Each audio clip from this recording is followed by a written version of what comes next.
अशा पद्धतीचा कुठेही निर्णय किंवा अशा पद्धतीची कुठेही चर्चा ही शासन स्तरावर झालेली नाही माझ्या माहितीनुसार.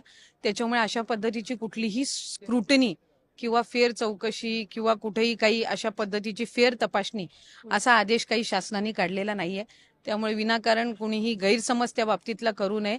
ज्या पद्धतीनं ही योजना राबवली जात आहे, महिलांना लाभ मिळत आहे, त्यामुळे अधिकाधिक प्रभावी पद्धतीनं ही लाडकी बहीण योजना पुढे सुद्धा राबवली जाणार. कार्यकाळ माझा त्या ठिकाणी असेपर्यंत अशा पद्धतीची कुठलीही तक्रार आलेली नव्हती.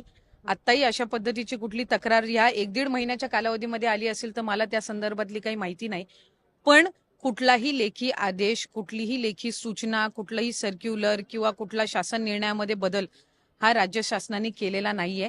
त्याच्यामुळे अशा पद्धतीनं कुणीही गैरसमज पसरवूही नाही आणि कुणी करूनही घेऊ. खरं तर आपण जर आज लाभार्थ्यांची संख्या बघितली तर ती 2,35,00,000 पेक्षा अधिक आहे.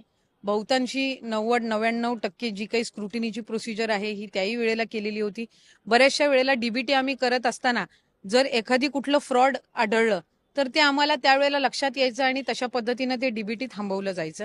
त्यामुळे स्क्रुटिनी समजा पुढं मागं जर शासनाने तो निर्णय करायचा घेतला तरी तो काही सगळ्यांसाठी नसणार आहे. एखादी जर कुठली तक्रार आली, एखाद्या जिल्ह्यातली जर काही ठराविक लाभार्थ्यांच्या संदर्भातली जर तक्रार आली तर त्या